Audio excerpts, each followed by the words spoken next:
Vamos lá então. Vamos aí de volta na nossa página 30. Diz que o terceiro período, tem aí no meio da página, última semana, será igual a 7 anos. Quero frisar mais uma vez que será igual a 7 anos. Aí você diz assim, mas pastor, quer dizer, isso aí é, em tese, vamos dizer, depois do arrebatamento. Eu não pretendo ficar aqui depois disso não. E eu tenho tantos anos, eu não vou nem durar até lá.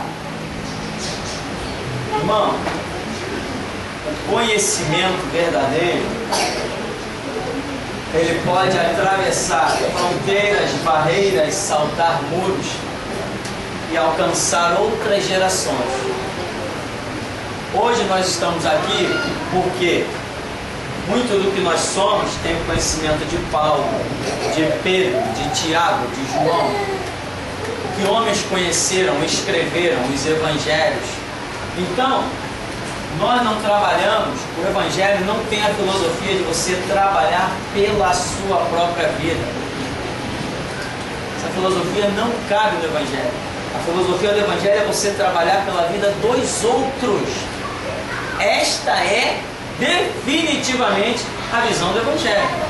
Jesus Cristo morreu na cruz pelo pecado dele, foi condenado pela culpa dele, veio a este mundo por causa dele, foi tudo por causa dos outros. Deus amou o mundo de tal maneira que deu seu Filho unigênito para que todo aquele que nele... Então, esta é a filosofia do evangelho, é trabalhar pelos outros, é fazer pelos outros. Tanto que Jesus já disse nesse ministério, você cuida das minhas coisas, que eu cuido das suas. Cuida do que é meu, que eu cuido do que é teu. Do que é de Jesus? Jesus é a obra, é a pregação do evangelho, é o ensino da palavra. E o resto que é nosso, que nós deveríamos nos ocupar, entregar na mão dele. A gente faz a parte para ele e ele faz a parte dele para a gente. Então, o conhecimento, por exemplo, desses últimos 7 anos, que você não viverá de repente, a menos que não seja arrebatado, a menos que não esteja pronto para tal situação, uma série de fatores. Mas vamos dizer que, de um modo geral, a maioria, pelo menos, desse tempo, a maioria dele, você não viva. Porém, hoje, no tempo que você vive, você pode deixar um estudo, uma gravação, pode semear um conhecimento aos ouvidos de alguém, e isso que você hoje tem e pode semear, vai salvar vidas lá naqueles 7 anos. Um exemplo é que a nação de Israel Jesus vai vir para a nação de Israel, estou eu aqui no Monte das Oliveiras, olha aqui, irmão, os pés, eu não sei o que, eu sou o Senhor, vai ser assim? Não, a Bíblia diz que não será assim. Jesus não vai simplesmente se manifestar aos judeus, mas os judeus vão clamar. Clamar a quem? Como é que você vai clamar a quem você não conhece? Então, os judeus precisarão clamar ao nosso Jesus como Messias, porque senão será um culto irracional. E está provado biblicamente que culto irracional Jesus não aceita. Isso é bíblico. Então, como que os judeus serão livres na grande tribulação, quando os exércitos do mundo todo estiverem marchando contra eles? O único escape deles será o Messias pisar no Monte das Oliveiras, mas eles não conhecem o Messias. Então, hoje, nós, voz da restauração, já estamos deixando trabalhos que vão alcançar os judeus, para que quando eles se verem completamente perdidos, eles clamem pelo Deus certo. Eu não vou viver o período da grande tribulação, com certeza, não vou viver o período da grande tribulação. Mas o conhecimento que nós estamos deixando hoje aqui, no tempo da restauração, vai alcançar o judeu lá depois do arrebatamento da igreja. E eles vão escapar. E o propósito de Deus com eles vai se cumprir. Ou seja, embora eu não vá viver lá, Deus está contando comigo hoje aqui para fazer uma obra lá. Já temos o site aí. Ouve, ó Israel. Este site terá conteúdos impressionantes, tudo voltado para a nação de Israel. Ou seja, o grito da meia-noite, que somos nós, a voz da restauração, que somos nós vamos alcançar o mundo inteiro. Não vai escapar ninguém. Aonde existir um crente, aonde existir um judeu, a voz deste ministério, que somos nós, vai chegar a eles. Eu desafio qualquer um dizer o contrário. Hoje, nós estamos chegando de uma maneira impressionante. Estados Unidos, piada. Tudo que é canto. Japão, Portugal, Inglaterra, Alemanha, tudo locais onde já começa o acesso do site, já tem começado a chegar de uma maneira intensificada. Por quê? Porque restauração tem que chegar aos 4 cantos da terra, senão não é restauração.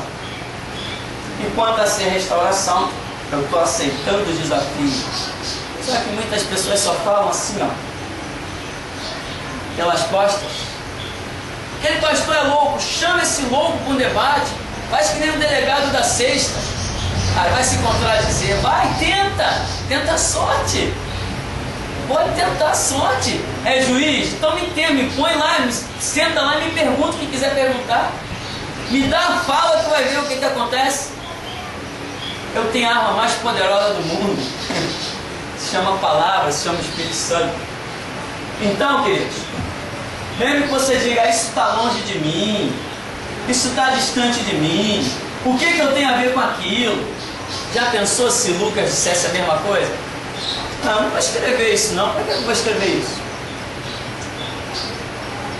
Né? Já pensou se Daniel dissesse assim, e é isso tudo onde vai acontecer? Ah, legal, então tá bom, obrigado pela informação. Não, Daniel pegou a pena dele lá e isso aqui vai servir para outras gerações. Amém? Maria, quando disse assim, eis aqui a serva do Senhor, né? Desde agora, todas as gerações me chamarão bem-aventurado. Você tem que ter essa visão de ultrapassar dispensações, ultrapassar gerações, ultrapassar fronteiras, barreiras, conceitos. Você acha que nós não vamos entrar na União Soviética? Você acha que nós não vamos entrar na Rússia? Duvido, já estamos lá dentro. Acha que nós não vamos entrar na Coreia do Norte? Na China? Na Índia? No começo do ministério mandamos um monte de CD em MP3, endereço de dentro da Índia, mandamos para lá. Missionários desesperados que falam português entraram em contato com o ministério e pediram desesperadamente, porque não estavam aguentando as pressões e a única fonte de alimentação deles era o que tinham visto no site. Mandaram endereço, nós tomamos material para a Índia. A gente chega em qualquer lugar, meu irmão, porque Deus chega em qualquer lugar. Então a gente chega porque estamos com Ele. Então o futuro muitas vezes depende do presente. Então se depender de mim, o futuro vai ter a sua história e meu nome vai estar lá. Que hoje a gente lê os livrinhos escritos assim, John Wesley, é mesmo, é? Como é que é aquele? Whitefield? Não sei? John Whitefield? Uma coisa assim. Hoje a gente lê assim muita coisa interessante, diz assim, Martinho Lutero. Engraçado, né? Era preto, era branco? Alemão, talvez fosse branco, né? Capengava, usava muleta, tinha bigode, tinha barba? Não sei, mas Martinho não era. Amém? Você quer o seu nome na história? Desde que seja uma história com Cristo. Porque não adianta se chamar Alexandre o Grande, é besteira. Não adianta se chamar Pilatos, isso aí é besteira. Herodes, isso aí não vale a pena. Agora, vale a pena se chamar Paulo, apóstolo de Cristo. Tiago, irmão do Senhor. João, vosso conservo. Essas coisas valem a pena. Amém? Então, hoje a sua vida é útil para o que vai acontecer daqui a não sei a quantos anos. A 100, 150, a 40, a 50. Mas depende muito de cada um de nós mesmo. Que Deus quer usar a nossa vida hoje. Não só para o hoje, isso é bíblico. Porque a vida de todos os servos de Deus que foram usados, demonstrado na Escritura, eles não foram usados por um momento. A vida de Jeremias foi um ministério exclusivo para Jerusalém. E hoje não fala mais? Hein? E a vida de Neemias? Neemias foi um homem responsável especificamente pela construção de Jerusalém. E hoje o ministério dele não fala mais? Atravessou ou não atravessou fronteiras? É isso. Então Deus nunca quer usar a sua vida para uma coisinha à toa, que fez, acabou, morreu. Não, Deus sempre quer usar a sua vida para além das fronteiras e além das dispensações. Então, voltando aqui, terceiro período, última semana, 7 anos, diz: iniciará com a assinatura de tratado ou aliança pelo anticristo, que é o príncipe de Daniel 9, 27, Daniel 7, 3, 7, 8, 19 a 22. Todo esse período aí, de Daniel capítulo 9, Daniel capítulo 7, está falando desse príncipe que há de vir para reinar nesses 7 anos, nesta última semana. Está falando do anticristo, que vai fazer uma aliança, né? E diz que iniciará com a assinatura de tratado ou de aliança, ou seja, haverá uma aliança, um tratado, né? Desse camaradinho aí, que vai reinar por 7 anos. O reinado dele será sobre o mundo, mas esse reinado terá início com tratados lá no Oriente Médio, envolvendo a nação de Israel. Quando fizerem aquele tratado de paz, quando disserem assim, Paulo diz assim, parece que é Paulo, né? Quando disserem assim, finalmente há paz, então lhes sobrevirá repentina destruição, ou seja, haverá este tratado de paz com o Oriente, envolvendo Israel. Só que quando disserem a paz, lhes sobrevirá repentina destruição. Justamente, quer dizer, lhes sobrevirá repentina, quer dizer, da ideia de que logo após esse tratado de paz, já vem as catástrofes que já estão pré-determinadas na Escritura. Então aqui diz que ele toma o seu início, o seu reinado toma início quando ele faz esta aliança, um acordo, um tratado. Hoje está todo mundo tentando fazer esse acordo, esse tratado lá no Oriente Médio, envolvendo a nação de Israel. Só não acabaram com Israel por causa de alguns conceitos humanitários que existem. E outra coisa também, que o exército de Israel também não é brincadeira. Israel tem condição de armamento. Quem se levantar contra ele, pode sim, pode ser até que acabe com ele, mas também vai ficar no prejuízo. Porque Israel tem condição. Um soldado israelense, uma vez eu vi uma reportagem que ele estava saindo mais caro que um soldado americano, pela quantidade de armamentos que carregava. Então Israel também tem potencial tremendo. Então muita gente... E outra coisa, Israel ainda, pelo menos até o governo de Bush, que antecede a esse anticristo tipificado, Barack Obama, até o governo Bush, Israel recebia todo o apoio dos Estados Unidos também, porque os Estados Unidos têm algumas bases em Israel por ser uma filosofia capitalista.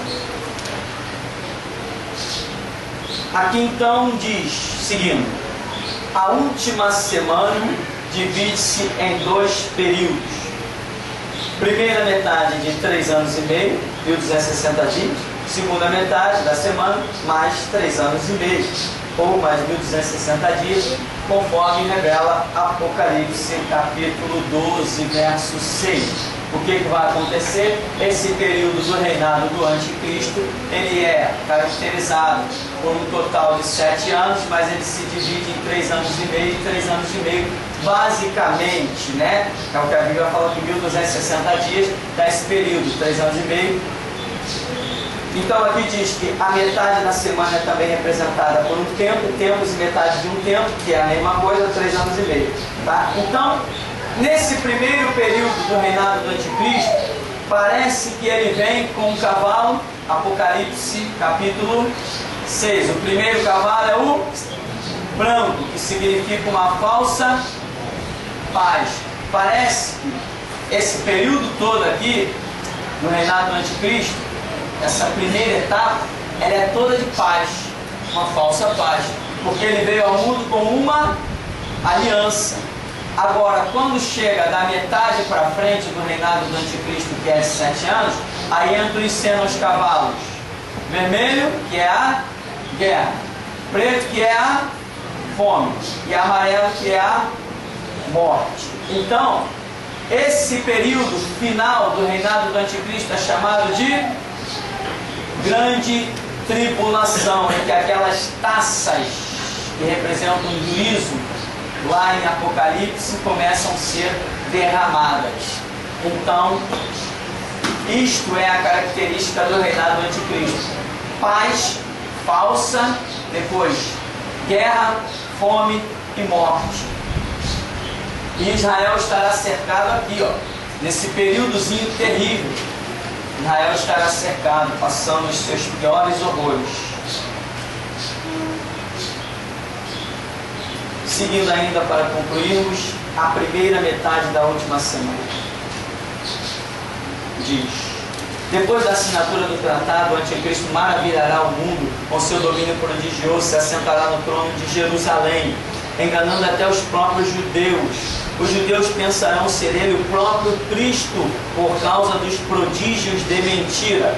O anticristo irá revelar-se como ditador mundial. A igreja ainda estará presente na primeira metade da última semana. Haverá uma paz simulada. A igreja ficará numa falsa paz, porém conhecedora de que é falsa. Toda a terra se maravilhará com ele até a metade da última semana. O anticristo dominará o mundo com um governo poderoso, milagroso, com prodígios de mentira. As duas testemunhas profetizarão e atuarão nesta primeira metade da última semana, tá? Então, veja aqui que tem algumas informações interessantes que foram colocadas dentro desse estudo, que fala, por exemplo, que na falsa paz, que já é biblicamente chamada de meia-noite, que é o reinado do anticristo, existe essa visão em que a igreja ainda estará na terra. A igreja ainda estará na terra. A igreja está na terra quando o anticristo já está reinando, porém está reinando com paz, está cativando as pessoas, cativando os governos mundiais, está fazendo as suas alianças. Então há uma transição do ministério da igreja entrando na meia-noite e automaticamente a meia-noite adentrando na igreja. Essa fusão aqui. O anticristo vai estar reinando, a igreja está denunciando ele e há um caos, porque o anticristo está com um governo mundial maravilhoso, acabam-se os problemas maiores da sociedade, acabam, porém a igreja continua insistindo, dizendo que o cara é mau, que o cara não presta, que o cara a qualquer momento vai fazer, vai acontecer e tal. Quando se levanta uma perseguição ferrenha contra a igreja, quando Deus vai permitir que o anticristo comece realmente a mostrar quem ele é, a igreja então é arrebatada. Quem não for arrebatado está frito, vai ter que aguentar horrores e só vai alcançar a salvação através da morte, porque ninguém escapará do reinado do anticristo. Ele é a besta que tem 7 cabeças e 10 chifres. Isso aqui compreende um domínio inigualável. Ninguém escapará do reinado do anticristo, não terá como. A própria tecnologia vai impedir pessoas que escapem. Então, esse é o retrato. A igreja vai estar denunciando nesse entrelaçamento que nós cremos que vai acontecer. Porém, chega uma hora que a igreja é retirada e o anticristo toma a sua personalidade por completo e parte para exterminar qualquer conceito de divindade. Inclusive, quem está lá muito bonitinho à vontade, a nação de Israel.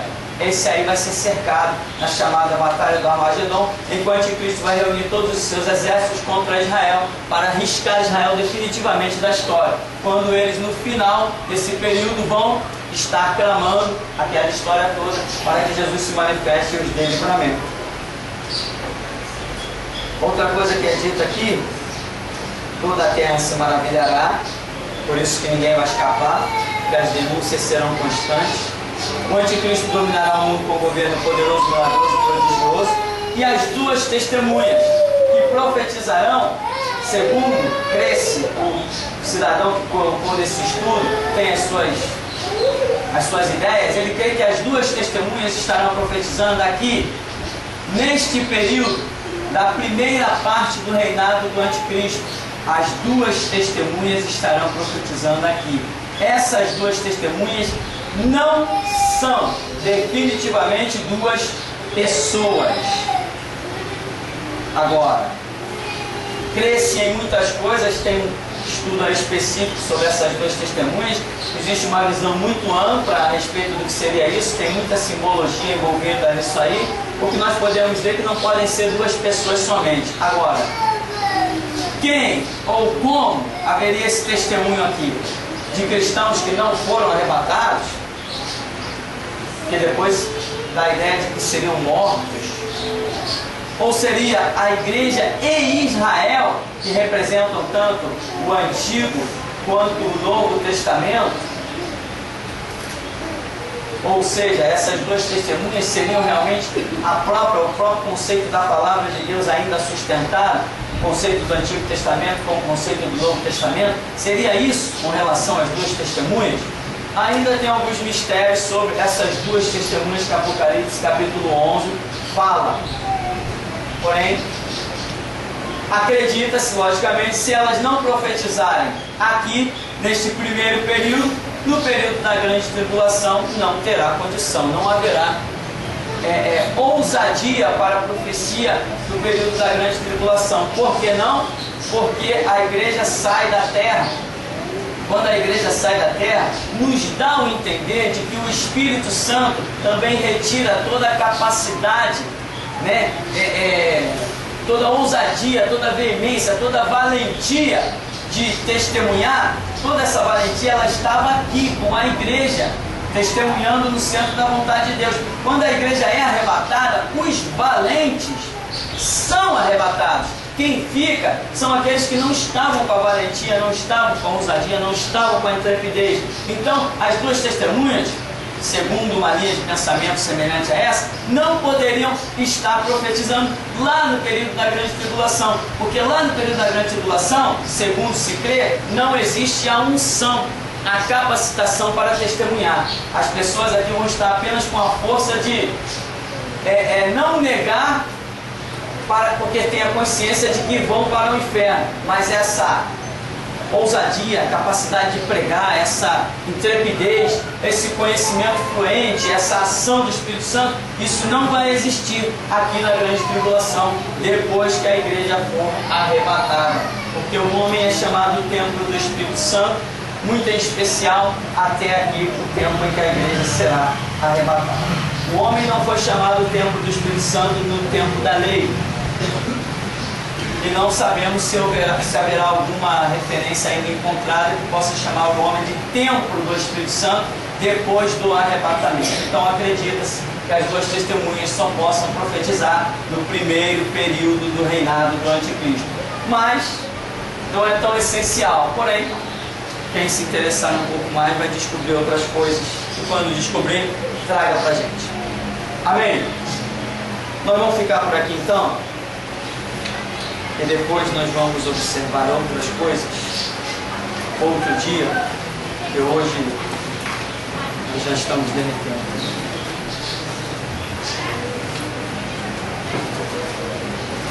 Períodozinho aqui chamado de grande tribulação. Nós vamos falar especificamente sobre isso. Grande tribulação.